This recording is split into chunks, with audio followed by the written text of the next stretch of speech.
Well, hello there. It's that time of year where we tend to make ourselves promises that, if we're honest, we've got little intention of keeping. Also, many of us are in a bit of a photographic slump. Gone are the distant memories and the hope of spring or the mellow fruitfulness of autumn, and it's often a time for us non-professional photographers to become introspective or perhaps even temporarily lose our mojos. I've been doing a little bit of navel gazing in the past few weeks and thinking about some of the lessons that I've learnt in this past year.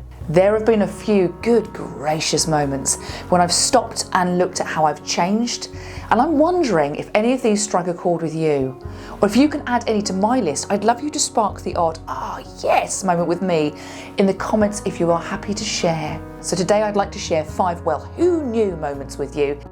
First up, I've realised that I've drastically changed my go-to lens selection over the past few years.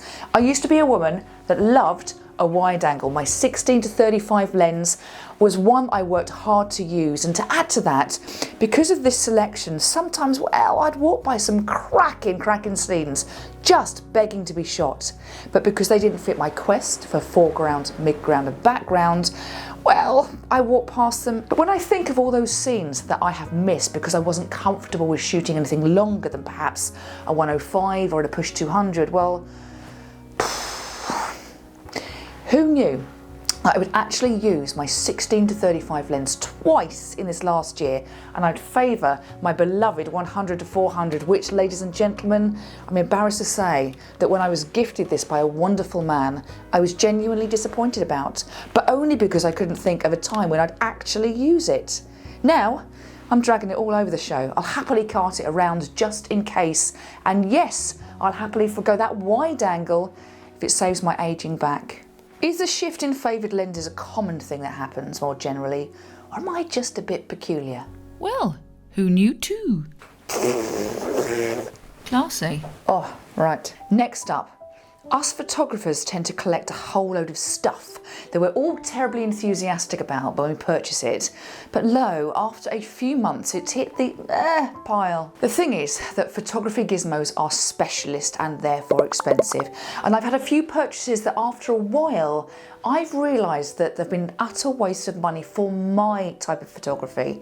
They've principally been around the realm of filters. I need to reiterate, it's about what I do and what I don't do that's the problem. There's a lot of kit that's just unnecessary for landscape photography. Unlike a few of my chums, I'm not a massive fan of gadgets, and I definitely don't need the latest whizzy thing. My money's limited, so if I decide to save up for something, I've pretty much checked it out big time before I commit. But there have been a few duff purchases over the years. There's nothing wrong with the product, it's just not helpful for what I do. Right, here goes. I invested in some black mist filters, also known as black diffusion filters or pro mist filters. They're basically a piece of glass that goes in front of the lens and softens the image. A couple of years ago I purchased 2 on the back of a couple of YouTube reviews from landscape photographers who were raving about them at the time. Now, they may have got theirs free, but I surely didn't. And I genuinely thought they'd be transformative. Well, they may well be, but not for the type of photography that I do. At best, they've extended the duration that I can photograph in the field by giving my shots a bit of ethereal glow. Thing is, when I read what they're primarily used for, I don't know why I'm surprised. They are superb for what they're designed for. But apart from that initial time, they haven't been out my filter holder. I will be selling them, they're in perfect condition, but just not for what I do. Likewise, I saved and saved for a reverse grad filter. So this is where the graduation sits in the middle of the filter and the darkness gradually fades lighter in one direction but abruptly stops in the other. Now, these are great for occasions where the horizon is far brighter than the rest of the scene. The problem is, it's so rare that I've had an uninterrupted sunrise scene. There's normally something sticking up or breaking the horizon. So, it's been in my filter case for 4 years, and I can count the number of times I've used it on no hands at all. I'm reluctant to sell it because that was so darned expensive, and there may just be that one time where it would make such a difference. I know that my pile of stuff is far smaller than many of my photography pals. I watch to see what they use and what they don't use, and then I assess. What stuff have you invested in that's now just gathering dust? Help me. save me some dosh.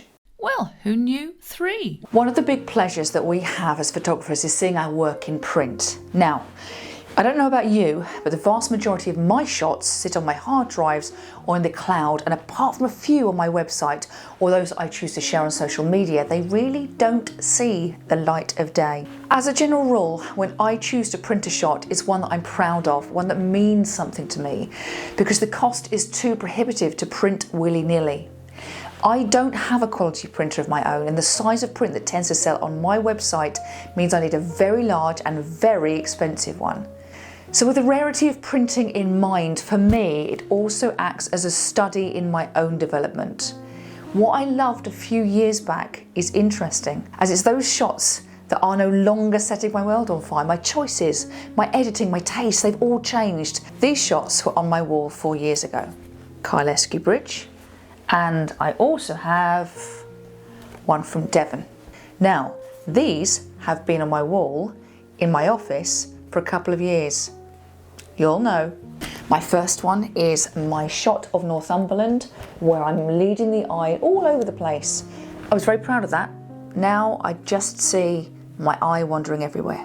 This other one is in my local wood, obviously taken during bluebell season, an intentional camera movement that I'm now not terribly proud of. This morning I had a special delivery. It is some replacement photographs to go on my wall in my office, and needless to say, they are ones that I'm a little more proud of. I'm quite nervous. All right, the first one I have chosen to print is of the 3 sisters in Dingle. I've made a mistake. I should normally have done a border around it for ease of insertion into my frame, but there we are. The reason I've chosen this is because 1, memories, 2, obsession, but 3, also the subtleness of the colour that is in those shots. I no longer want something that is in my face. A few years ago, I really enjoyed that. Yeah, that'll do. It also means I can test something before I put it on my website. Now, the second one that I've chosen to have printed is my new favourite shot of 2024, which was taken in Wales just a couple of weeks ago. In fact, interestingly, both these shots have been taken in recent weeks. Now, I did also get a bonus shot printed out simply because somebody bought a large print of these the other day, and when I saw it in their house, I was rather surprised at just how stunning it looked.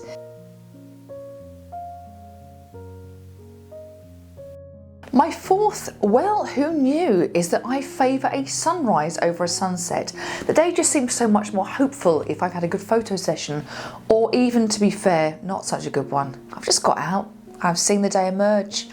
I do not relish those early starts, whether at some ungodly hour in the summer or dragging my butt out of bed to layer up against the bracing cold wind of the winter, but I do it because of that hope, and because sometimes you just need to have a think, to process events that happen in your life and just lose yourself. And this year, I think my photography has developed at a far more rapid pace because of it.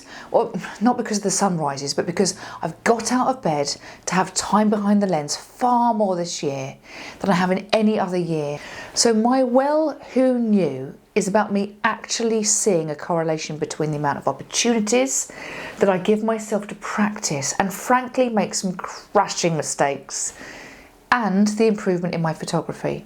Perhaps, to be even more precise, the improvement in my ability to translate a scene into an okay photo, because I'm understanding my craft a lot more now because I'm getting out there. My success rate has not been any better, but because I'm out more frequently, I've got more shots that make me smile or go boom than in any other year. Now, this one is a biggie for me. Who flipping knew that having a YouTube channel would have such a big and positive impact on my photography? In a way, taking you along on my adventures is like having a photo buddy who prompts me to get up, to get out of bed and actually do what I say I'm going to do. But my commitment to one video a fortnight is enough for all of us though. I really like ensuring that my videos are compact, that I can tell a story through my editing. If I did any more regular, I reckon that I'd be less happy with the quality of what I put out. I'd also be served divorce papers, and like all friendships, sometimes less is more. You have inadvertently helped me to improve. Sometimes through your comments or likes, but other times by just being there in the background. I feel I've got a commitment to you, and yes, I know it's one way, but it just means that I choose to honour it, even on those cold and miserable mornings when I just want to roll over and pull the duvet up over my head. I love shooting with my actual photo buddies, and I have the added bonus when I don't want physical company of other people to have you to motivate me. So thank you. And as long as that motivation remains and you want to see my stuff, I'll keep going. So here's to the next 12 months. Wherever I am, I look forward to taking you with me. Thank you, chaps. Louise Welcome and her Well, Who News, over and out. I'd love it if you consider watching this. But if it's not your bag, how about giving this one a go?